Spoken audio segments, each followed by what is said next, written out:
A shy girl visits a gynecologist. Shockingly, her doctor is a young millionaire. Fall deeply in love with her. Sophie Bennett's hands trembled as she clutched the clipboard, her fingers tightening around the pen. The waiting room of Hayes Women's Health Clinic was pristine and modern, but no amount of soft lighting or calming music could ease the anxiety twisting in her stomach. She hated being here. Her heart pounded as she scanned the intake form in front of her: name, date of birth, medical history. Simple questions, but her mind felt like a jumbled mess. She wiped her clammy hands on her jeans and forced herself to focus. Just fill out the form, Sophie. It's not that hard. But it was hard. She had spent her whole life avoiding this moment, convincing herself she didn't need to see a gynecologist.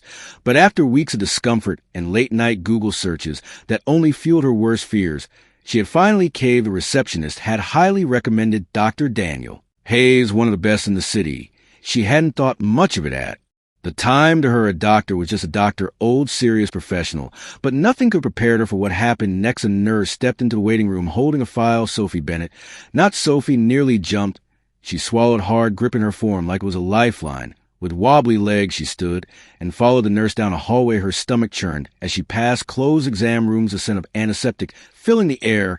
"You can have a seat," the nurse said with a polite smile, gesturing to a chair inside the doctor's office. "Dr. Hayes will be in shortly." Sophie nodded, but she could barely breathe. She sat down stiffly, her back straight, as a ruler, her hands clasped in her lap. The room was neat. Framed certificates lined the walls. A sleek desk sat in the corner, and beside it the exam chair loomed like something out of a horror movie. She tried not to stare at it, her fingers twisted together anxiously as she rehearsed what she would say be calm, be normal, get through this. And that was when Sophie forgot how to breathe altogether. The man who stepped inside was not the kind of doctor she had pictured in her head. Dr. Daniel Hayes was gorgeous, tall, broad-shouldered, effortlessly handsome. His dark hair was slightly tousled. His jaw was sharp enough to cut glass, and his deep blue eyes held an easy confidence. He was not supposed to look like this. Sophie's mouth went dry. "Miss Bennett." His voice was smooth, calm, completely professional. He gave her a reassuring smile. As he shut the door behind him, Sophie tried to answer, but nothing came out. She was too busy panicking. He was young. He was attractive. He was going to examine her. Oh no. Daniel sat down across from her, flipping through her file. "I see this is your first visit to a gynecologist." Sophie nodded so quickly she might have given herself whiplash. Daniel smiled. "Remain gentle. I know this can be nerve-wracking, but I promise we'll take things at your pace. Nothing happens unless you're comfortable." She nodded again, cheeks burning. Daniel noticed the way she tensed, the way she avoided eye contact, the way she looked like she wanted to disappear into the chair. She was different from most patients. He saw shy, timid, fragile in a way that made something in him stir. He leaned forward slightly, his tone softer. "How are you feeling, Sophie? Clench your hands together." "Fine."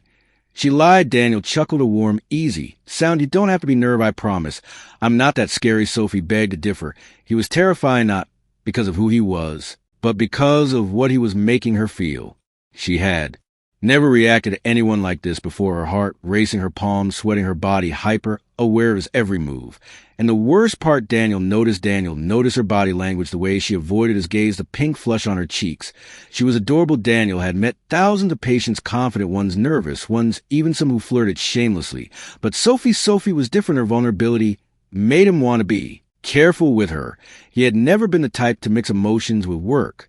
But something about the way she looked at him, wide-eyed and hesitant, made him want to protect her. And that was a dangerous thought. He cleared his throat, pushing those feelings aside. "Focus, Daniel. You're her doctor, not some guy in a bar." Before we began, he said, keeping his voice light, "Do you have any questions for me?" Sophie hesitated. She had a million questions, but every single one died in her throat. So she just shook her head. Daniel's gaze lingered on her for a moment, as if trying to decode her silence. Then he smiled again. "All right. Leighton get started," and Sophie knew without a doubt this was going to be the longest appointment of her life. Sophie practically sprinted out of the clinic. That day her heart was still pounding as she walked down the busy sidewalk, her hands clammy, her cheeks still burning from embarrassment. She had never felt so out of place in her entire life. Dr. Daniel Hayes was much too handsome, too charming, too intimidating. And the worst part, he'd been kind, gentle, understanding, which somehow made things worse, because that meant she couldn't even be mad at him. She was mad at herself, mad at the way her stomach had flipped when he spoke to her, mad at the way her skin tingled when he reached out to shake her hand, mad at the way she had nearly melted into a puddle on the floor just from looking at him. She could never go back, not in a million years.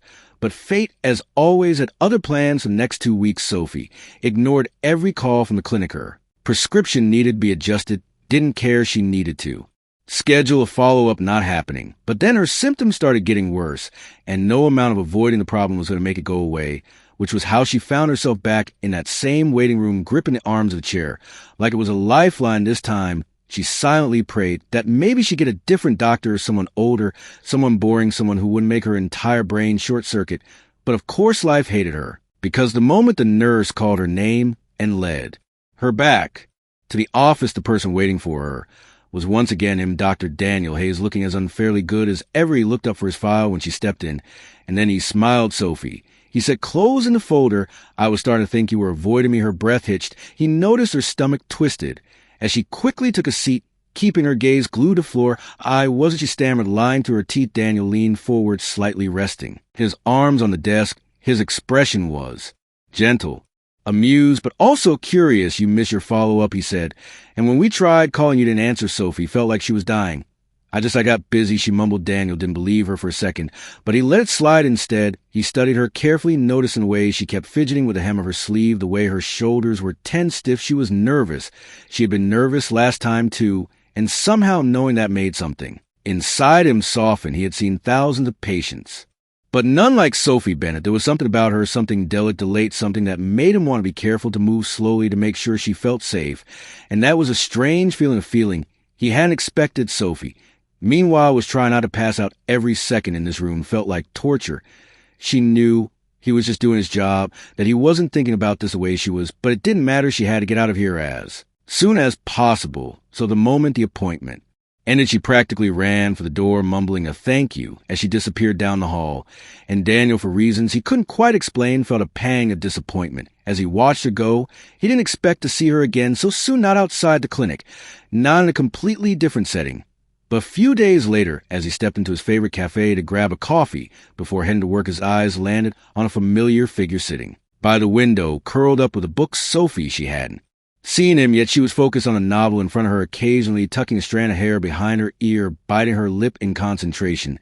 She looked peaceful here, different, not the bundle of nerves she had been in his office.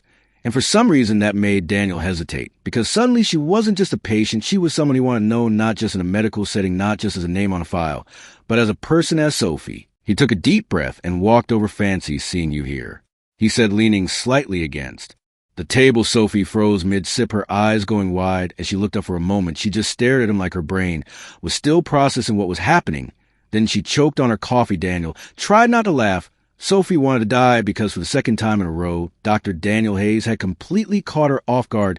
Sophie gripped her coffee cup tightly, her heart still racing from the surprise of seeing Dr. Daniel Hayes outside his clinic. She had barely recovered from her embarrassment.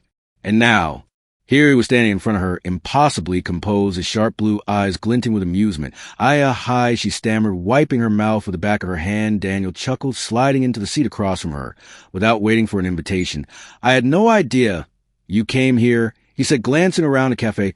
This is my usual spot. Sophie swallowed hard, trying not to panic. This was not where she expected to see him again, outside of a medical setting, just casually sitting across from her like.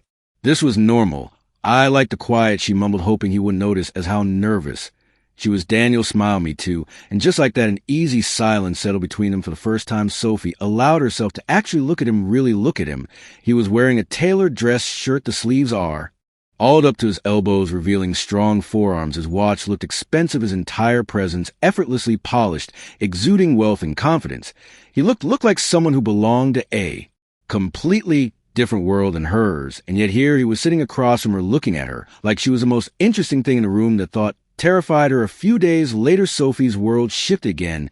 She was absent-mindedly scrolling through her phone when she stumbled upon an article, and her stomach dropped. Dr. Daniel Hayes, the millionaire doctor behind Hayes Medical Group. She froze, heart pounding. She clicked on the article, her eyes widening with every word. Daniel wasn't just a doctor. He was a doctor, a leading name in gynecology, a pioneer in women's health with multiple hospitals under his name, including the very clinic she had visited. And on top of that, he was filthy rich. Sophie could barely breathe. It wasn't just that he was successful.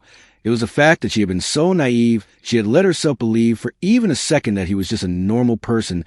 But now the truth was still Staring her right in the face, Daniel Hayes wasn't just some charming doctor, he was untouchable. And she was just Sophie Bennett, an ordinary girl with an ordinary life, struggling to pay her rent, trying to figure things out one day at a time. They weren't equals, they weren't even close. And the sooner she accepted that, the better Daniel started noticing the change. Immediately, Sophie was avoiding him at first. He thought he was imagining it. But then she started ignoring his texts, stopped coming to the cafe, stopped showing up for follow-up appointments, and suddenly he realized he might actually lose her before he even had a chance to figure out what this was that was unacceptable. So one evening, he found her. Sophie had just finished her shift at the bookstore, where she worked, her bag slung over her shoulder as she stepped onto the sidewalk. And then he was there leaning against his sleek black car, his arms crossed, his eyes fixed on her. Sophie's heart leaped into her throat. Daniel. She coaxed his gaze, never wavered. Are you avoiding me? His voice was calm, but there was something beneath it, something she had never heard before. Sophie looked away. No, I've just been busy. Daniel exhaled, stepping closer. Sophie, he said, voice quieter now. Don't lie to me. She clenched her fist. Why does it matter? She asked her. You're you. And I mean, we're from completely different worlds, Daniel. And she swallowed hard. I don't want to be someone people think is chasing after you for your money. Daniel stared at her for a long moment. Then he laughed. It wasn't mocking. It wasn't cruel, but it was genuine disbelief. Sophie felt her cheeks heat. Why are you laughing? Daniel shook his head, his expression softening. Because, Sophie, he murmured, I think you're the first person in my life who's ever run away from me because of my money. Sophie's lips parted, but she had no words, because for the first time she saw the exhaustion in his eyes, the way he looked at her, not as a doctor, not as a millionaire, but as a man who was simply trying to understand her. And suddenly she wasn't so sure about running anymore. Sophie tried everything to keep her distance from Daniel. She avoided the cafe. She turned down his invitations, politely at first, then more firmly. She ignored the texts he sent checking up on her, even though each one made her heart ache with guilt.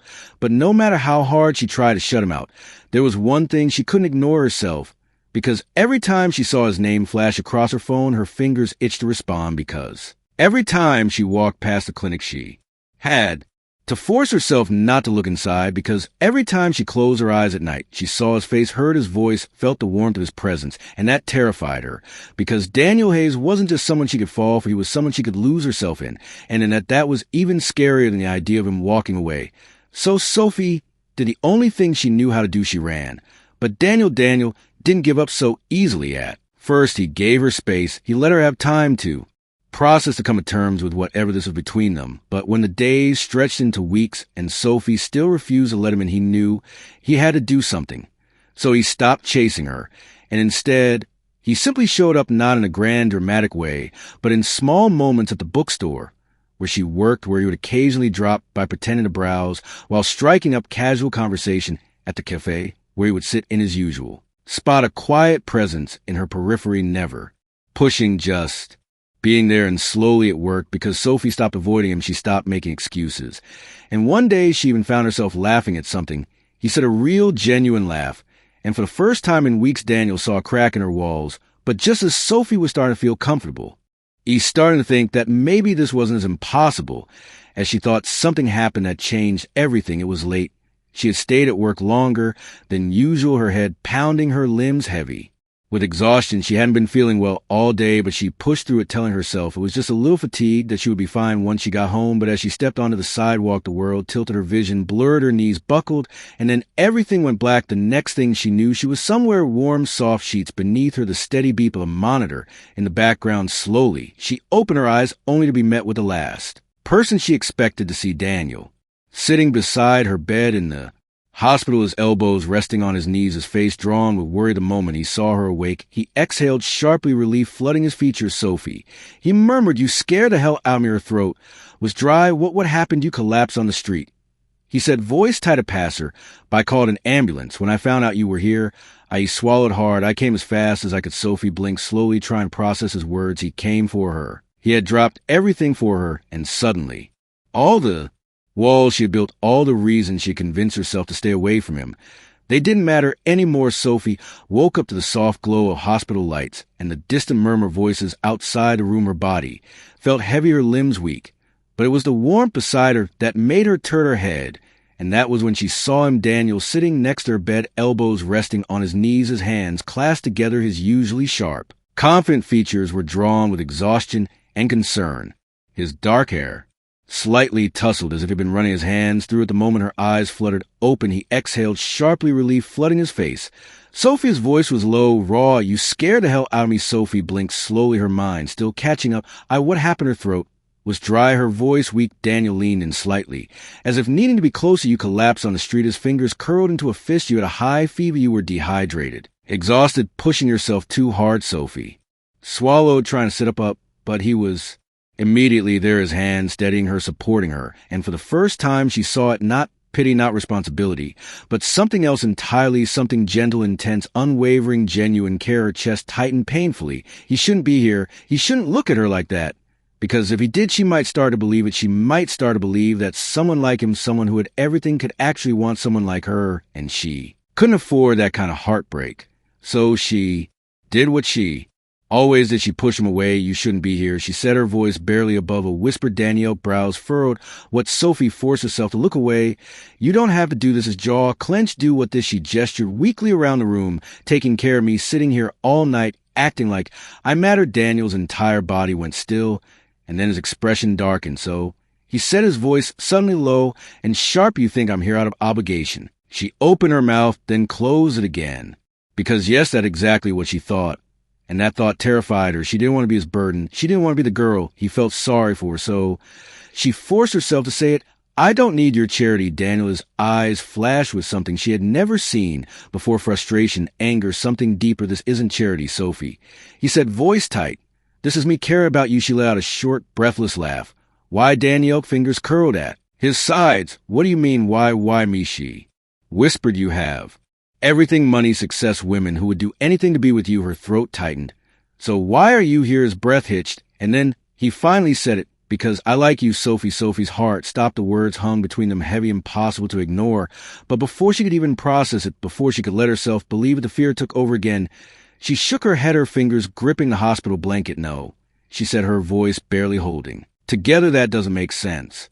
Danielle's jaw tightened. "Why not?" Sophie swallowed hard, her chest aching. "Because she whispered you have everything, and I have nothing." Her voice trembled. "Sir, how am I supposed to believe that you actually need me?" Silence. Daniel's gaze never wavered, and for the first time Sophie saw something broken in his eyes. And she realized maybe she wasn't the only one who was scared. Daniel took a deep breath, his hands tightening into fists before he slowly released them. For a long moment he didn't say anything, just looked at her. His blue eyes searching, conflicted, almost vulnerable in a way she had never seen before. And then he spoke. "You think I have everything," he murmured, his voice steady. "Beauty, quiet, that my life is perfect, that I don't know what it feels like to be not enough." Sophie frowned, her throat tight. "Isn't it?" Daniel let out a short breath, a bitter laugh escaping him. He shook his head. "No, Sophie, it's not." She stared at him, surprised by the sharpness of his tone. She had always seen Daniel as someone untouchable, successful, wealthy, confident, but now for the first time she was seeing something else, something broken, something real. "I wasn't always like this," Daniel continued, rubbing his hands together absent-mindedly. "I didn't grow up rich. My parents worked hard, but we struggled. I put myself through med school with scholarships and part-time jobs." Sophie held her breath, watching as he spoke, not with his usual confidence, but with quiet honesty that made her heart ache. "When I finally became a doctor, when I started making real money, I thought I thought this is it. I've done everything right." His voice dropped lower. "And then met someone." Sophie's stomach twisted. "She was beautiful, smart, everything I thought I wanted. And she said she loved me." Daniel's jaw clenched. "I believe her." Sophie already knew where this was going, and yet she couldn't stop herself from whispering. "What happened?" Daniel let out a slow breath. "She didn't love me," he said, his voice soft but sharp. "She loved my money." Sophie felt her chest tighten painfully. Daniel glanced at her, his expression unreadable. "I found out she had been seeing someone else behind my back, that everything she said to me, everything we had was just an act." Sophie sucked in a sharp breath. She didn't know what to say, because this was not the Daniel Hayes she had imagined. This was not the perfect, confident doctor. This was a man who had been betrayed, hurt, left with scars that no one else could see, just like her. "I haven't really held anyone in since then," Daniel admitted, rubbing the back of his neck. "I tell myself I don't need to, that it's easier this way." He looked up at her, then his gaze burning into hers. "But then I met you." Sophie froze, her heart stopped, and suddenly everything else disappeared. The hospital, the past, the fear. It was just him and her, and the unspoken truth between them. Sophie swallowed, trying to find her voice. Daniel, he shook his head. "No, let me finish." He took a step closer. Sophie's throat tightened. Daniel took another step, and now he was right in front of her, so close she could feel the warmth radiating off him. "I don't care what you have or don't have," he said, voice raw with emotion. "I don't care that you don't come from money. I don't care that you think you're not enough." His fingers brushed against her, his tentative, hesitant, almost like he was giving her the chance to pull away. "She didn't. All I care about," he murmured, "is you." Outside, the city lights twinkled against the dark sky, the soft of the night, filling the silence between them, and then Daniel cued her face, tilting her chin up until their eyes met. "I want you, Sophie," he whispered. "Just you, Sophie's breath hitched, and for the first time she let herself believe it. Sophie lay awake that night, staring at the ceiling, her heart tangled in a mess of emotions. She couldn't untangle. Daniel's words echoed in her mind, soft but unshakable. "I want you, Sophie, just you." She had spent so long believing she was enough, that she was too ordinary, that love wasn't meant for someone like her. And yet Daniel had chosen her anyway. But could she do it? Could she let herself believe in him? The next few days were a whirlwind of doubt. Sophie avoided calling him, avoided making a decision, even though deep down she already knew the answer. Because the truth was, when she imagined her life without Daniel in it, it felt empty, cold, like something was missing, like he was missing. And that terrified her even more than the idea of falling for him. Daniel, on the other hand, waited. He didn't push, didn't demand an answer, didn't try to force her into something she wasn't ready for, because he knew Sophie. He knew she needed time, and as much as it killed him, he was willing to give her that, because if it meant having her in the end, she was worth the wait. But Sophie couldn't run forever. The moment it happened, she didn't think, she didn't weigh the consequences, didn't hesitate. All she knew was that she needed to see him. So she ran to the crowded sidewalks, past the glowing city lights, her heart pounding in time with her footsteps, until finally she reached his clinic. She burst through the doors, breathless, scanning the reception area, until she saw him standing at the end of the hall, talking to a nurse. Daniel turned at the sound of the doors, brows furrowing in surprise. But before he could say a word, Sophie was already moving straight to him, straight into his arms. And for the first time, she didn't hold back. Daniel barely had time to react before Sophie wrapped her arms around him, burying her face against his chest, clutching onto him like he was the only thing keeping her, standing, his body tense in shock for half a second. Then he melted into her, his arms came around her, strong and steady, holding her like he'd never let go. Sophie squeezed her eyes shut, her voice muffled against his shirt. "Kong Muin Tiar." Chua. Daniel's breath hitched, and in that moment, he knew why she had chosen him. She had chosen him, and nothing else in the world mattered. Sophie never thought she would end up here, wrapped in the arms of a man who had once seemed so far out of reach, her heart beating in sync with his, but now standing in the quiet of Daniel's office, his arms anchoring her. She knew this wasn't a dream, this was real, and for the first time in her life, she wasn't afraid of the days turned into weeks, the weeks turned into months, and somehow Daniel became her safe place. She still had doubts, still had moments where the voice in the back of her head whispered that she wasn't enough, but every time that fear crept in, Daniel was there, reminding her in quiet, steady ways that she had always been. 1 year later, Daniel took her back to the same cafe where it all began. Sophie didn't think much of it at first, not until she saw the nervous way he was fidgeting with his coffee cup, not until he reached for her hand, his thumb tracing slow circles against her skin, not until he dropped to one knee right there in the middle of the cafe with a small velvet box in his hand and pure love in his eyes. Sophie gasped, her heart lodging in her throat. Daniel smiled up at her, his voice soft but full of certainty. "Sophie Bennett, will you marry me?" Tears blurred her vision. A year ago, she would run, but now there was only one answer. Yes, the cafe erupted into cheers, but all Sophie could hear was the sound of her own heartbeat and the quiet, unshakable promise in Daniel's gaze that no matter what, they had found each other, and neither of them would ever be alone again. And just like that, Sophie and Daniel's story came full circle, from an unexpected meeting in a doctor's office to a love neither of them ever saw coming. She once thought she wasn't enough. He once thought he'd never open his heart again. But love found them anyway, not in grand gestures or perfect moments, but in the quiet, steady presence of someone who refused to walk away. Because in the end, love isn't about perfection. It's about choosing each other over and over again. Did this story touch your heart? If you love Sophie and Daniel's journey, don't forget to like, comment, and subscribe to Soul-Stirring Stories. We bring you emotional, heartfelt stories that will stay with you long after the last word. Hit that subscribe button and turn on notifications so you never miss a story that moves you. Until next time, keep believing in love and second chances and in the magic of the unexpected. See you in the next story.